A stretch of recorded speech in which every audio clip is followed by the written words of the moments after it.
Hello, ও বাইরাইছস? খবরটা পাইছস? এই আসিফ ভাইরে লইয়া ফেসবুক ফটকাছে রে ভাই।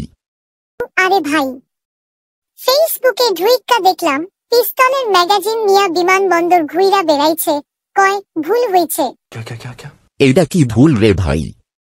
আমি তো একবার আম্মার বেগুন ভর্তার বাটি ভুলে তবলার ব্যাগে নিয়ে গেছিলাম, কিন্তু পিস্তলের ম্যাগাজিন। তোরে একটা কথা কই, চশমা ভুলে যাওয়ায় ম্যাগাজিন বইলা কিরা দিলে, কালকে যদি ট্যাং উঠায় কেউ কয় ভুলে নিয়ে আসছি, তখন কি কইবি? আরেকটা কথা শুন, স্বরাষ্ট্র উপদেষ্টা কয় জাস্ট একটা ভুল।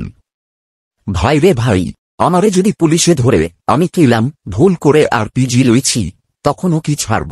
এই যে বলি আইন সবার জন্য সমান। আসিফ ভাইয়ের বয়স এখনো 30 না, লাইসেন্স পাওয়ারই কথা না। তাই কিভাবে লাইসেন্স আইলো? ম্যাজিক? अरे टेंशन नहीं लेने का, अपन है ना। ম্যাজিক না ভাই, এইটা ভিআইপি লাইসেন্স। আমার ভাই নেতা, আমি বুলেট প্রুফ মুরগি নিয়া বাজারে যামু, ভুল হইছে। বিমানবন্দর স্ক্যানিং কইরাও খালি ম্যাগাজিন ধরতে পারে নাই। আমি একবার চামচ লইছি দেরে ভাই, আমারে কইছে এইটা হাই রিস্ক মেটাল। এইটা নিয়া যদি নাটক বানাইতো নাম হইত একটি ভুল, একটি ম্যাগাজিন আর একটি প্রিভিলেজ।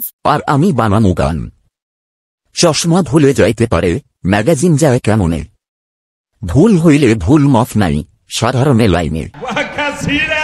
ওরে ভাই, সরকার কয় 1 জুলাই থেকে 5 আগস্ট নিরাপত্তা ঠিক আছে। তাই যদি ভিআইপি ভাইয়েরা ভুল কইরা আর কিছু নিয়া ফেলে, তখন বুঝবা ভুল হইলেই বড় ভুল। ভাই আমারে একটা চশমা কিনে দে। এই সমাজে দেখি আসল ভুল আর মিথ্যা দেখে চেনার চশমার দরকার।